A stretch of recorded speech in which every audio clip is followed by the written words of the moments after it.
And the second in the block speaker series, African American Life in Charleston, A Personal Perspective by Charles H. James. I'd like to introduce tonight Mr. Tony Kinzer.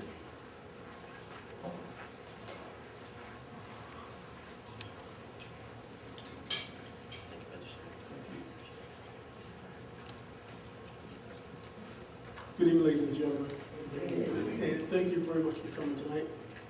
And what I want to say is about the Block Speakers Series is just another phase of our ever-growing involvement to record and reflect on the history that exists in that area, more specifically in the Block Historic District, which is Charleston's first local historic district. As a matter of fact, the only one that Charleston has. First and only local historic district, and the boundaries being from 6th Street to Capitol Street, with Washington and Smith being the boundaries on the north and south ends of that district. It's a 25-acre lot, and as you have seen already, there is a marker at the Murray Ratchery Park, which is directly across from Clay Center, and just recently we erected 2 historic markers, one at the Best Western lot on Shrewsbury Street, and another at the Simpson property on Shrewsbury Street. And they reflect the historic significance of the area.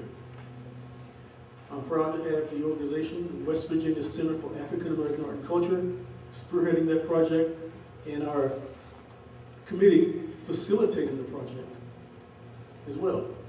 And the important members are on those projects, and also board members of the organization. Some of them are here tonight. Ms. Chloe Carter, would you stand, Ms. Chloe? Mr. Joe Tyree, would you stand, Joe? And Mr. Tony Lee, he's here. Mr. Obi Henderson, to put Casey in your prayers. Casey's undergoing a test at Cleveland Clinic for an illness that he has that he's been working with and trying to overcome for quite some time, and I'm praying that he does good and his tests come out very positive, but you keep in your prayers and think about Casey. I'm happy that Mr. Thomas W. Tyree agreed to be our speaker, and regarding the Block Speaker Series, it's a coordinated effort between our organization and our facilitating group and the partners that we've got associated with in the city of Charleston, different organizations around the city, and the Archives of History here at the Capitol. Very cooperative in supporting the project and helping us get these activities off the ground. As I said, to record and reflect on the histories that exist in Charleston. And it's more than just Black history in Charleston. History is history, no matter whose it is. The question is, who's recording it? And how is it being recorded? Because if you record something, it's recorded from your perspective. And you can't question anyone else if they record it from their perspective. So we have a great deal of history that exists here, and we have to record it. And thus we have a project that we've called Your Voice in History that we began in 2011. We did another project where we invite individuals to be a part of a recording project. We give them a prepared questionnaire to jog their memory. And when they're ready, a few days or a week later, we sit down and we record their personal history as they reflect growing up in Charleston, whether it's by audio or video. We have both that can be done. I'd like to invite you to participate in those personal recordings. We'd like you to be at least 65 to 70 years old. And give us your perspective of growing up in Charleston. Those have led to this particular project called the Block Speaker Series, which is an ongoing project beginning this year that we hope to continue into next year and the following, coordinated with the Archives of History for those who are speaking to reflect on their lives in Charleston. because Charleston at that time was a community, and people helped people then, and people coordinated their lives with other people then. And as I did when I grew up in Princeton, and when I went across the hill, like the block is, ours was called High Street, and up on the hill. And people watched out for us then.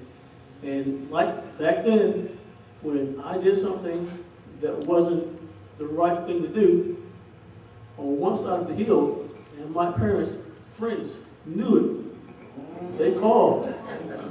And I knew when I got home how things were going to be. And that's the kind of community that existed then. What I want through this block speaker series is in the speakers to reflect that. And the younger generation of people who attend these speaking engagements and engage themselves in the speakers and the subject matter to listen and learn. And we hope to take these stories and these individuals and their successful businesses and parlay that information and use the strengths that come from these engagements to the younger generation and show them that there are people who care and have cared. But I want to introduce our speaker tonight. He's very successful in his line of business, beauty and healthcare products, out of Charlotte, North Carolina. I'm happy that his brother directed me to him and has shown me, as I've said before, he and Casey have, you don't know what I'm talking about, it's Joe Tyree. Joe Tyree and Casey have directed me in a way that we can do things here in Charleston through the organization, cooperatively involving people to be involved with us. Our first speaker, as I said, is Mr. Thomas Tyree. I'm happy that he's a part of the speaking program. I want to thank the Archives and History Department here at Capitol for supporting the project and giving us the venue for these engagements. But without no further ado, please welcome Mr. Thomas Tyree.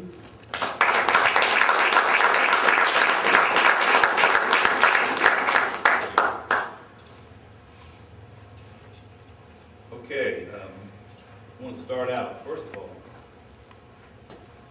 I had this whole list of cards with points of distinction on them that I should bring out and talk about. But then when I got here today, I said, wow, I left here in 1970. I was 19 going on 20. So the people who are probably here who are in their 50s and up probably know all about me because I stayed in the block in that area all the time. But to get back to what I'm really, really appreciative of, the fact that when I grew up here, every business that I saw in that block was black.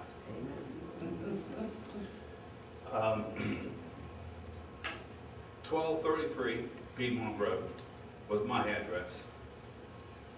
My block in my first 10 years, because it gets cloudy when we moved to Ruffner Avenue, but my first 10 years, my block consisted of Milton Street on the east, Morris Street on the west, Hanford Street on the south, and Piedmont Road, and occasionally the park on the north.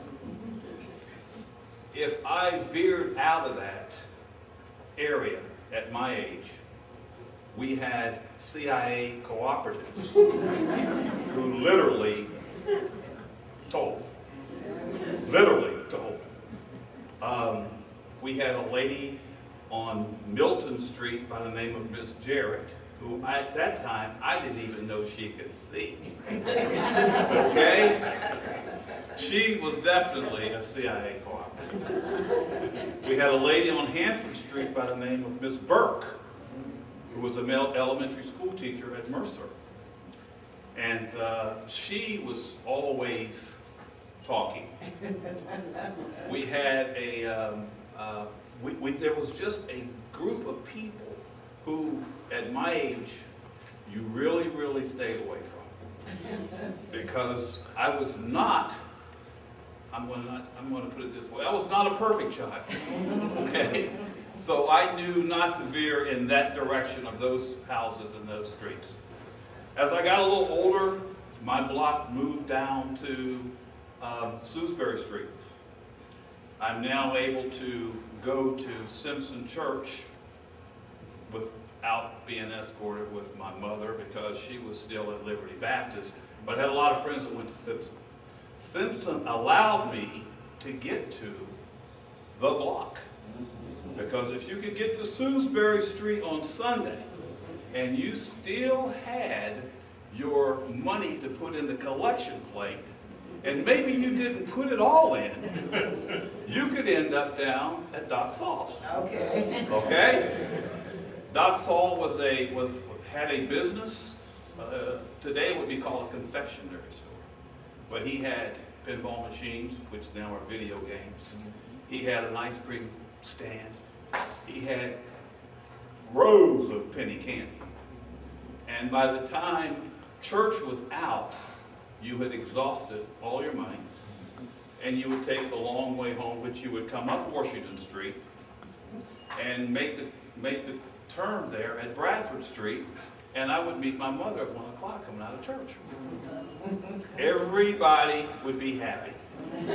But then there was a lady who lived in our neighborhood by the name of Miss Jackson, who went to Simpson Church. And before dinner on Sunday, I heard that you did not go to Sunday school. That was part of the block, the communication that everybody went under. As we moved on, we moved over to Ruffner Avenue, 701. I left there. There's some places now that, when I was putting this together, I was thinking about that are gone. Mercer Elementary, Roosevelt, Jefferson, Charleston High, all gone. But the images, definitely, they're still in my mind. I'm in the 7th grade at Roosevelt. I'm still not a perfect person. I'm going down the hall, and a gentleman grabs me and pulls me into a cove in the hall. And he says to me, "The next time you miss my class, it'll be the last time you miss my class." His name was Dewey Jenkins. Okay? So you start thinking and you start reminiscing about all of this. You get to high school and boom, there's another CIA operative there. And that's the principal. Jim, what was I can't remember, Morris, Mr. Morris. But the head CIA operative, I didn't even know until I got to Charleston High School, was Jim Jerry. Okay? No matter what happened, whether you skipped school, whether you came to school, you had to see him sometime of that day. And he knew all about what was going on. When I graduated from Charleston High, that was the best thing ever happened. I'm going to tell you right now. Because I did not think I would ever get through all of that. But when you're moving and you're growing and you're thinking, you don't really appreciate these people until you get out here on your own. We're back on Piedmont Road. There was a gentleman there. I'm 10 and under. I have no idea what he's doing. But every Saturday morning, because I had a paper route, he would line up these 4 garbage trucks. And these men would stand in front of these garbage trucks. And he would proceed to walk down in front of them and hand them an envelope. This gentleman's name, which I didn't know until a month ago, his first name, we called him Boots Neal. Boots Neal was the first black person that I ever knew that now had a business. And he was literally paying these people on Saturday for the garbage and trash that they had picked up during the week. Boots Neal was probably one of the most successful people I had met in the early years, because what you remember are images. Boots Neal had the shiniest new car in the neighborhood. It was the biggest car in the neighborhood. And it's forever, when he lived on the corner of Milton Street, and it took him forever to get this long car around the corner. And that's what I remember about Boots Neal. You start thinking about business, you start thinking about the people that you ran into, and you start reflecting them back to Doc Saul, those people on the block, Mr. Flat Tire who had the barber shop, and you say to yourself, wow, where did they get this to do this? The block for me did not stop at Sim Street. The block for me literally stopped at Bradford Street. Because if you go from Bradford Street down to Sewsbury, back then, there had to be at least 7 or 8 different black business restaurants, pool halls, bars. It was just a bevy of black businesses, and you don't realize this until older. You have to assume that this is something you're supposed to do. Okay. 19, I graduated. I moved to Columbus, Ohio, being coached by probably my best friend, and still my best friend after probably 50-some years, Mike. I go up, and I live in the YMCA. I lived in the YMCA for 2 years. I'm away from Charleston. I'm away from all the CIA operatives. It's the first time I'm on my own. I'm literally staying in the YMCA, and I'm thinking, like, this is heaven. I ain't got nothing to do but wake up and go to work. I go to work, and I end up working for a company in the black neighborhood, because this is all I know. I worked for them for maybe 4 or 5 months. I just tooling around, supposed to be in college. I ended up going to a company called Western Electric. This is when you actually made phones, and they had dial tones, and they rang and everything, nothing like they do. Okay.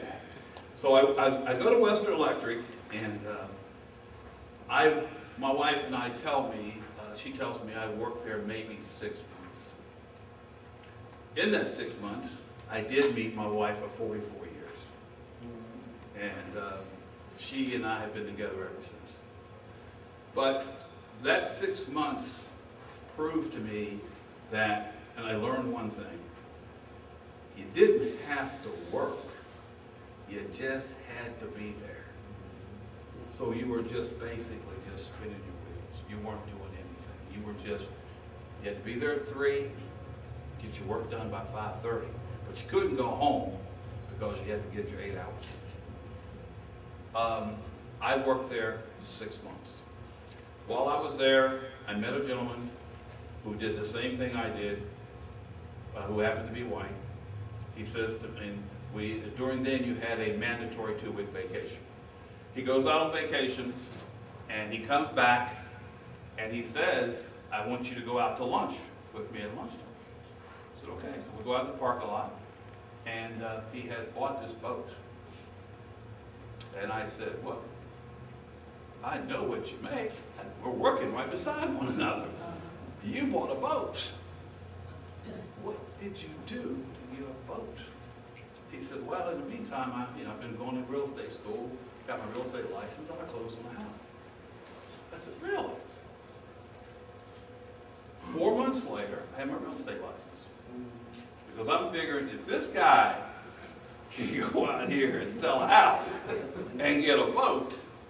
Let me see what I can do. So I'm selling real estate at the end of the Vietnam War. I'm selling to veterans with VAs, no money down, $20,000 house. And I mean, I am figuring this thing out left and right. More you sell, the more you make, because you're paid on commission. And this is working for me, okay? I love commission work, okay?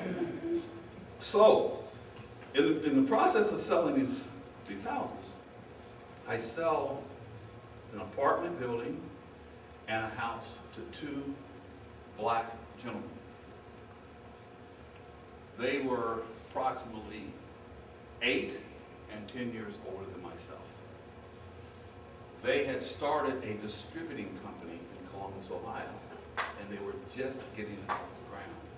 And they were looking for someone who could, in their words, articulate to white people. Well, hell, I grew up with them. I had no shame to talk to them. So we hit it off, and I started to work for them. And I did literally every job because the business was brand new, and we grew it. I worked for them for 20 years. 20 years. They were very, very aggressive, very, very smart. 2 of the smartest black men I've ever met in my life. But what really, really, really turned me on about them boys was rich. In my eyes, they were rich. And I'm telling you, I'm 19 when I started. Each one of them had at least 3 cars. Each one of them had 2 or 3. One had 3 houses, one had 2 houses. And they had apartment buildings. And I'm saying, whoa, what is this? As we grew it, this business, they became richer.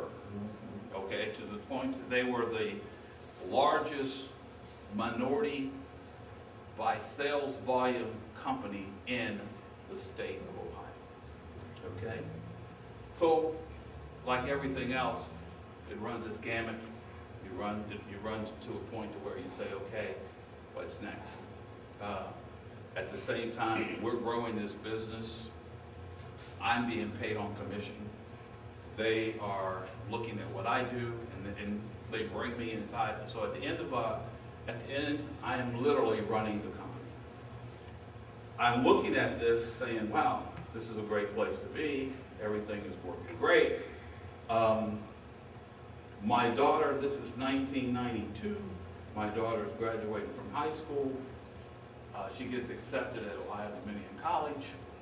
We go up for parent-teachers conference or meet and greet, and we're sitting in the auditorium, freshman orientation, and they flash this number up on the screen. $16,000 and some change. I look at Kelowna and I say, hey, we may be able to get 1.5 years, but we ain't got 4 years, not at the rate that we are going. And so, you're thinking, you've got this daughter, you've told her you're going to support her with everything you want her to do, and now she's ready to go to school, and you don't want to have the heart to tell her. You ain't got the finances to make it for 4 years. It's not going to work. Went back to my employers, to my people, and said, listen, why don't we look at some other options? Option 1 was to put up another warehouse. Option 2 was to expand the business twice the size it was so that we'd have more people in and the revenue stream would get bigger. This is a family-owned business. We don't want to move, and we're comfortable where we are. On that note, I realized, okay, then there's something that I have to do. So, in 1992, somewhere, I'm going to say the first of the year, February, I come in and I tell my wife, we are going to leave. What are we going to do? We're going to go to Charlotte, and we're going what are we going to distribute? We're going to distribute the only thing I know, and that is ethnic hair care, cosmetics, and hosiery. Where are we going to get the money? We're going to sell everything we got. I'm 42 years old. We sell our house. We sell our furniture. We sell our cars. I moved to Charlotte. We go to the airport. We get a one-way budget rental car. My daughter gets in the car because she's not going to go to school if we're going to move to Charlotte. We go close in the back seat. She gets in the front seat with me. We hit down 77. We get there. We get a one-bedroom furnished apartment with a lot of critters. A lot of critters. My wife's still in Columbus trying to sell the house and pull everything together. November of that year, she comes to town. She has $87,000 in cash, and that's it. We are going to open up a distributing company. In August, I had already found a warehouse. Didn't have any inventory, had a plan, and knew that I could make it work. So I commend her because she gave up everything to follow my dream. I stop here to tell people, if you don't have a partner, then you better get a partner if you really think you want to go into business, because you got to have somebody to talk to every single day. Okay? So we get to Charlotte. I've got a building. We've got an apartment. My wife says to me, do you realize that we have critters in this apartment? I said, well, I'm too busy, trying to get this thing off the ground. I don't even see them. Well, I see them, and you've got to figure out what we're going to do. So I go back to the bank. By now, I have figured out a way to get this money, and and that's another story. But I'll share it with you. After I left Ohio, I'm being sued by my former employer, and they sued me for $5 million. Like I got that in my front pocket, right? So we go through the lawsuit thing, and they end up dropping the lawsuit. And but in the meantime, I've got the financing, but by me not knowing that you can't tell the banker that you're in a lawsuit, I pick up the phone, I call him, I say, hey, listen, I just got subpoenaed, I'm in a lawsuit. He said, well, I can't loan you money. So we go back and we figure out a way to bring the money in through another channel, and we get this business off the ground. Okay? We had one customer. The customer was Food Lion. When I started this in '92, Food Lion had 260 stores, and they have 1,400 today. TWT is the largest Black-owned and operated distributing company in the United States. We have 23 retailers, which encompasses 28,000 retail doors that we are responsible for replenishing every single week or month, depending on how the contract's written. We have 33,000 products from hair care.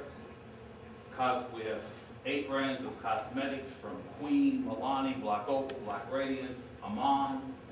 We buy from 70 manufacturers, and probably more than that now, because this new natural thing has taken over storm. And like I said, I own it, and it's located in Charlotte. Here are a list of the brands. First of all, I want to thank anybody that's got hair in this room. I personally want to thank y'all. From the bottom of my heart, I want to take my hat off to y'all. Thank y'all very, very, very much. Okay, so here are some of the brands that we carry. All right. I know you've seen some of these brands of stores around the United States. This is a list of our customers. We're in the process of finishing up with Publix, which is not up there, and we just landed Big Lots which is not up there, okay? Kroger is kind of interesting because Kroger has 23 grocery stores that are under their own brands, which are not up there, okay? So that's our customer list, all right? That's what y'all bought, okay? We have, in towns that have predominantly customers that I sell to, black customers, we have a run of sometimes 56 feet of nothing but ethnic hair care products. But we have the gamut from relaxers to oil sheens to whatever you possibly could think you would want, okay? Kind of interesting because most people, they have an idea of how the product flows, but this is pretty much how it is. If you go into any one of those retailers and that barcode is scanned, those scans are downloaded to us 24/7, all day, all week long. I don't care where it comes from. They just drop into us all day long. Our job is to simulate all the scans in the form of an order, which the order is pushed into our warehouse. It goes into our warehousing system, it's picked, packed, it goes into shipping, it goes out, and it's a constant cycle all day long. This is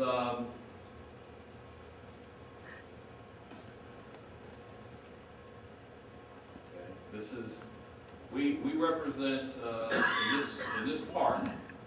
We handle 100 and we take out 130,000 square feet of warehouse space. Okay, that's what the inventory looks like. That's our picking line, and this runs 5 days a week, 8 hours a day, and sometimes on Saturday and Sunday. Okay.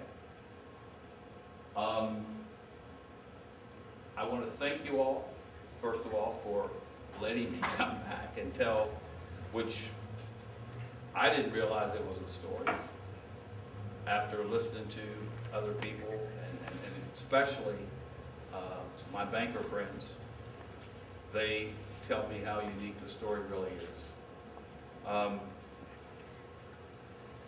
6 years ago, some friends of mine that I had met over a period of time in Charlotte came to me and said, we would like for you to be a part of a group to solicit the state of North Carolina for a bank charter.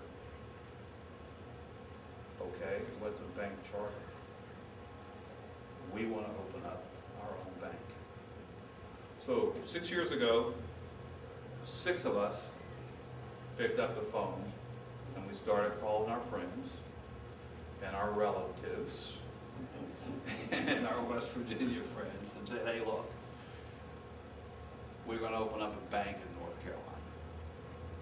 And if you want to, this will be one of the few times you'll ever get in on the ground floor, and I'm talking the ground floor of a bank. 18 months later, we had raised $25 million, enough to get a charter, and 7 years to the day, Caroline Vermeer is still there. We have 6 branches, and we just opened up our 7th branch on Pennsylvania Avenue in Washington, D.C. Okay. So, I say that because, and when I talk to kids and college students, I understand the importance of college education. But I'm a strong believer that a college education will get you 2 things. It'll get you an application for a job and some debt when you get out of college. If you take the flip side of that, and you've got a real strong work ethic, and you can get up every day and go to work, and you interact with your coworkers and you can understand and talk to them, I suggest find what you like to do. Find what you really will wake up every day and do all day long. Don't get tired of it. Go to bed, wake up and do it again. Once you find out what that is, you can figure out now how to make it make money for you. Because when I tell you this, I'm telling you from my heart. I am the first generation of a Tyree, I think, that's literally owned a $25 million distributor. I am not the smartest person in this room. What I do know is 64 years ago, I watched my brother, my sister, and my mother, who had sometimes had 3 jobs, instill work ethic in me. What I know about us, a sister of 40 years on the job, but another brother who probably has been in law enforcement for as long as I can remember, and another brother who did another 30-some years at the gas company. We all worked. That's what it takes to run a business. You just gotta go to work. I still get up every day and go to work. The only difference from where I was in Ohio from where it is now, on Thursday, I got to figure out payroll. That's it. Everything else falls in place. If you can go to work, if you find something that you like to do, I will guarantee you can turn it into a revenue stream. You just have to keep on doing it. Yes, it gets boring, it gets tired, but if you keep on doing it, it's going to happen. We started out, like I said, with 1 customer. We've got 30. We didn't walk into 30. We kept asking. You just keep asking. Today, I still ask. And it just, it happens. There's no secret about owning a business. But you realize that the people, and you think back of the people who were in the block at that time, all of the people had been doing the same job for a long time. And they just kept doing the same thing over and over. They loved what they did. And that's the difference. There's nothing, there's no magic dust in my pockets. There ain't no magic dust nowhere. It's just, I love what I do, and I have a passion for it. And my passion is to get up, talk to customers, see how I can drive my business even bigger, and go to bed thinking of new and innovative ways to grow. I want to thank the state of West Virginia, the Archives Department, for allowing me to come up and tell my story. Still don't know what they wanted, but I'm happy to be back. And if you all have any questions that you'd like for me to answer, I'm here. I'm here to answer. Yes, ma'am. Do you have any children interested in your company? I have a daughter who is 40, who will be, we are going through the transition right now as we speak. 8 months ago, she gave me my first grandson. So we're very happy about that. But yes, she is in the position. She has been in the business with me now for 24 years. So she is right there with me all the time. Matter of fact, her office is right across the hall. Yes, ma'am. Anybody else? Tell about the perks that your employees and maybe your relatives have fallen Oh, into. okay. First of all, I I came from a company where, in Ohio, where when you had to go to the restroom, you had to raise your hand. You literally had to raise your hand. You tell them where you were going, what they wanted to do. So, I moved to North Carolina. I knew I could not compete with the big guys because you're talking Bank of America, back then Wachovia, you're talking major companies like Goodyear and so on and so forth. So you had to come up with creative ways to retain people so that they would believe in you. So when I started, my first administrator, who was in her early 30s, who had just was having her first child. In the beginning, there was her, my warehouse worker, and myself. I could not afford to lose her to go out on maternity leave. So once she had her baby, but before she had it, I had brought her and her husband, had taken them out to dinner, and I said, I would like to find out what are your plans once you have a baby. She says, well, I'm going to take maternity leave 8 to 12 weeks, and then I'll come back to work. And I said, well, all that's good, but let me tell you what I was thinking about. What if I let you go over and duplicate everything that you have in your house for your baby? From the baby bed, to the refrigerator, to the crib, to whatever this baby needs. This way, when you have to come back to work, you won't have to take your baby and leave it anywhere. You can bring it to work with you. When the baby starts crying, shut the door, put a sign on the door, say feeding. And nobody's going to bother it. The trade-off for that is, I don't want you to go on maternity leave. So her husband says, she can bring the baby to work. I said,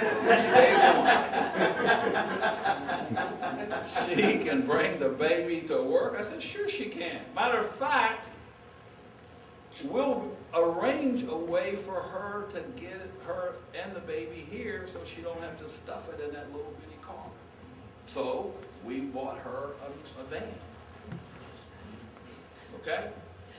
So she has the baby, she's off a week, and here she comes. Diapers, bottles, baby bed, bassinet, everything is in her office. That baby stayed there till he was 4 years old. But never missed an administrative problem. Baby's running around, he's 4 years old, and I'm so afraid that he's going to be able to open the door to the warehouse and we're going to lose him. So I told her that, I said, listen, he's got to go. He's got to get out of here. But he was 4 years old before. So we have a very, very liberal policy. Attendance policy is very liberal because I have adults who work for me. I literally have adults who work for me. I don't really care when you take off work for. I really don't care. Because at the end of the day, when you come back, that work's still going to be on your desk. You can take off, but that work's still going to be on your desk. So, when I take off, I better make sure somebody's got my back covered. This is what happens. People are going to step up to the plate because you never know when the next person's going to take off. And so when you've got adults who understand what it is to have a job to where we are controlling our own destiny. We don't have to worry about Big Brother coming down, shutting this place down. The only thing we have to do is to keep our own mantra, which is pick, pack, and shit. That's all we do. Nothing fancy. It's the same old, and like I said, I have adults. Trying to get that retail group to buy into our dream. 19 years ago, we came up with an idea of making it, I didn't even know what the word was, but now I found out it was called a boondoggle. So, we send out an invitation to all of our retail partners. We have gone on cruise ships. We have been to the Bahamas. We've been to Jamaica. We've been to Disney, Myrtle Beach. 19 years of trying to do this, you run out of places to go. But it keeps getting bigger and bigger and bigger. Last year, we had it in Charlotte, and we hosted 160 people. Because I don't have, but I have, including myself, I have 14 employees. So you end up bringing in your friends, relatives, friends. Hey, you want to go to Jamaica for 4 days? So you end up utilizing your resources, and you realize that you've built a business here that you can turn it into a lot of fun, and that's what happens. Our retail partners look forward to us to send out the next invitation to tell them where we're going.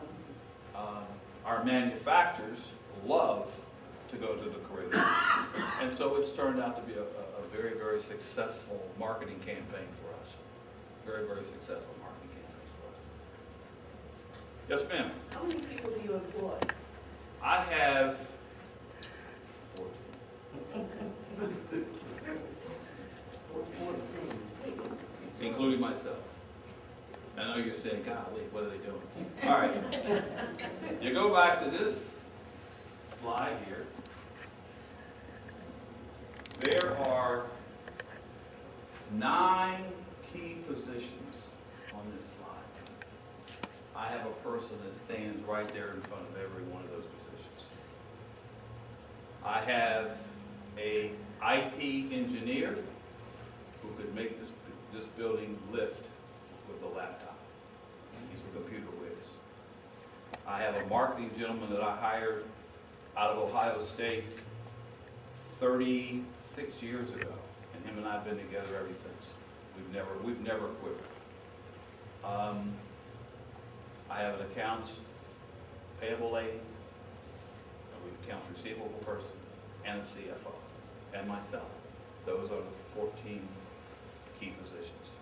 Everybody else is what we call human capital. When our business swells up, we bring in part-time people. When we don't need them, we don't use them. On Thursday, because we are controlling the cycle, we know exactly how many people we need the next week to process our business. And that's how it's done. Yes, sir. What obstacles did you face in your banking industry?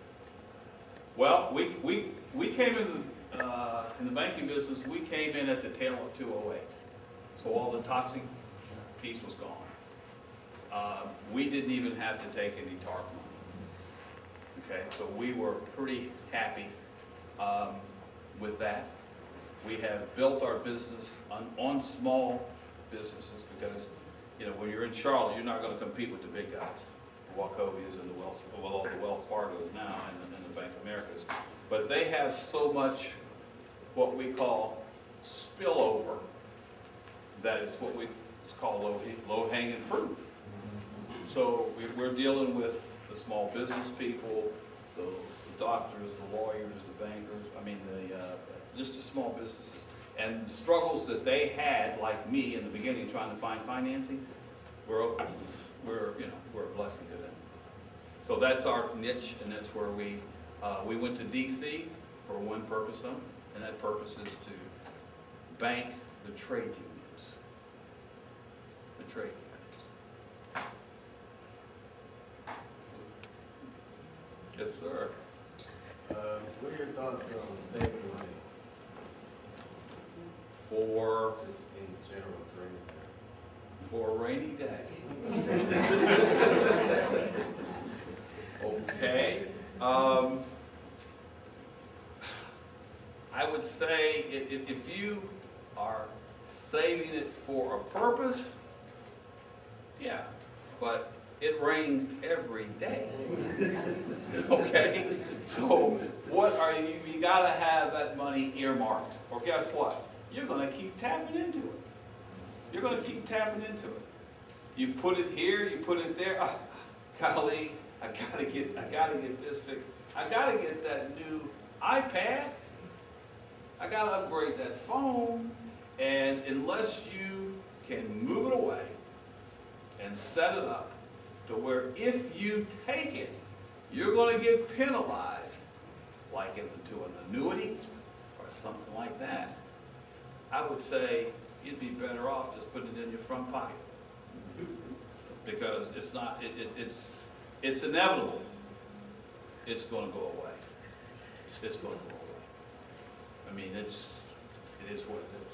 So you're saying, so you say like putting it off to the side is, and letting it build is kind of inevitable? Unless you put it in something that's going to build, that you cannot touch it.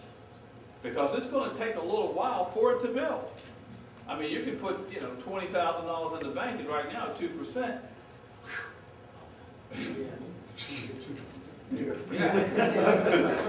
Yeah. Or you get 2%. Or you get 2%. So it's not like, it's not like years ago when you can talk to people and they'll come in your house and say, I will guarantee you 7.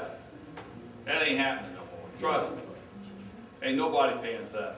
You're lucky if you can get 1.25 in the straight savings. So if you've got a piece of money and you want to put it in the Dow Jones, depending on your risk level, that makes sense because that's something that you can keep putting in, but you're not going to get it back tomorrow. But if you're just talking about putting it in a BB&T, you'd be better off buying a house. That market has come back, 3-4% return. So you're saying unless your money was somewhere over here on the side and there was absolutely no way you can get to it and it has to sit there, other than that, You might as well just not even say That's it. exactly right. And you've got it on the side doing something working for you. But that's a long-term process. A long-term process. Yeah. Yes, sir? Yes. Yes, sir. Last year at Charleston High, I had an all-class reunion, Mm-hmm. and that was the second time they've done that. Mm-hmm. And so I was sitting around the table with some of I graduated in '79, Mm-hmm. and we were discussing about who our favorite teachers were, and came to my turn, and I said, Coach Jim Jarrett. Yeah. Yeah. And they all acted as if I wasn't being serious, and I said, I'm dead serious. And I said, there just wasn't any. I had history, American history as a junior, and that may have been his last year, I think, as a teacher. And I said, there just wasn't anybody that engaged the way that he did. All the chairs were around the perimeter of the room, and he sat in the middle. Yeah. And so it wasn't this thing of being up front there like you were. Yeah. And so one girl said, well, gosh, I was afraid of him. Trust me, she wasn't the only person afraid. My comment was, I said, I don't think you were afraid of him. And she said, oh, yeah, I was. And I said, well, no, I think you respected him because he earned it and he demanded it and you gave it. You got it. You gave it to him. And, he's just a very memorable guy, So when you mentioned him earlier, I thought, Well, let me tell you, and everyone remembers him. I could be in the halls of Charleston High and hear those taps on the coming down the same way I'm going. I would immediately go the other way. Because, first of all, what are you doing out here when you should be someplace else? If anything really, really messed Mr. Jared up was the fact that there was taps on his shoes. Because he has no idea how many people ran away from him. They knew he was somewhere in those halls. And y'all may be laughing, but y'all know it's the truth. Joe, go ahead. Yes, sir. Sounds like in your story you had several challenge points. You kind of didn't specifically outline it. But one being when you were trying to launch and you had a bank issue, but you had an alternative source. You had not been able to do that. My problem is you might not have the same story. But what was, I'm curious how, because you had a backup, you had an alternative. Well, let me put it to you this way. I was 42 years old when I left. The only thing that was in front of me was this business, okay? I had no money but $87,000. I knew that this business was going to get off the ground, okay? One of the issues, or one of the things that came up in this business, which I'll tell you, in '92 when we opened, the NAACP had a Southeastern Convention in Charlotte, okay? I wrote a letter to Dr. Hooks inviting him to come and visit this brand new black-owned company that was going to be started in Charlotte. He answered back and said he would. As soon as I got the answer back, I sent it out to all the retail people that I knew in North Carolina, which was Winn-Dixie, Food Lion, Car Drugs, Drug Emporium, and said, would you all like to come over and personally meet Dr. Benjamin Hooks? So we hosted this outing. Dr. Hooks was probably the most powerful black person in the country back in 1992. He comes over with his entourage and his wife, and they come in. I greet them. I show them this warehouse with absolutely no damn product in it.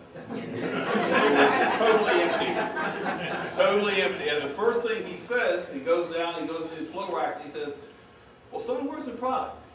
It's coming. It's coming. So, the social event's over, the retailers are mingling around, and what happens? Here's my card. Come talk to me. Here's my card. Come talk to me. Here's my card. So, if I hadn't have had another plan for the money, would the business have been open? I know it would have been open. It may not have grown as fast, but I was determined I had to do something because guess what? My daughter's down here with me, my wife's here with me, and we don't have any money. So I was determined to make it work.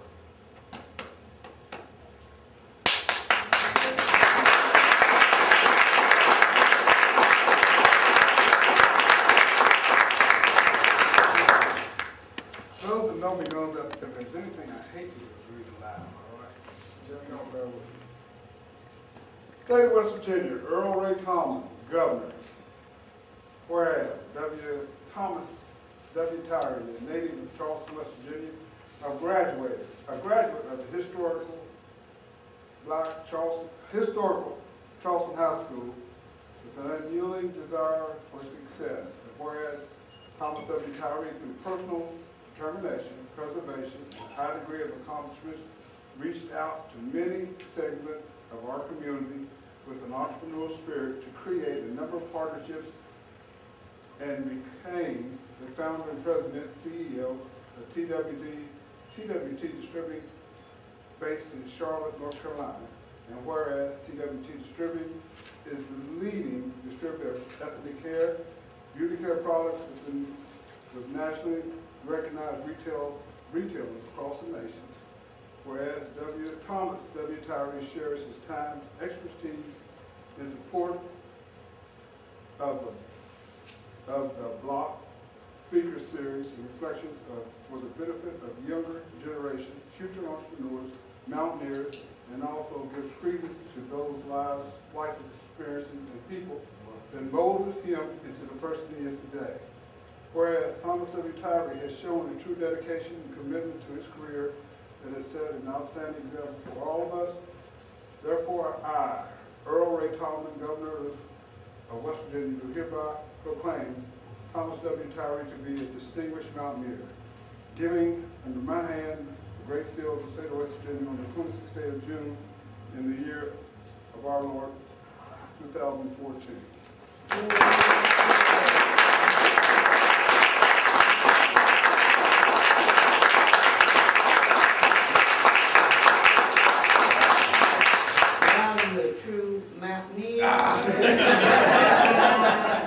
Yeah, and I still am reflecting back, 8 blocks from here. 8 blocks. I was over there, not this past time, I was here this summer, and I went over there, and I think it's highway marker 371 pillar that's in our front yard. Yeah, it's amazing, and to come back and share the story. I mean, people say it's amazing, but like I wanted to tell you, it's something I had to do. And when you just keep that focus and you know you can do it, the drive is there. The drive is there. I have met a lot of people in the arena that I'm in who are Black-owned and operated companies. And when you talk to them and you just sit down and have a conversation with them, they say the same thing. I know I can do it. I just kept on, I just keep on. And I tell everybody. And I say, if you got a dream and you think you can do it, even if you're looking at college, go do it. Go try it 3 or 4 times. Because at the end of the day, guess what? You can always go get a job. You can always go get a job. But if you don't put yourself out there and give yourself the thought process and believe in yourself that you can do it, you'll sit back and you'll say, wow, I think I could have, but I didn't. Okay. Thank you.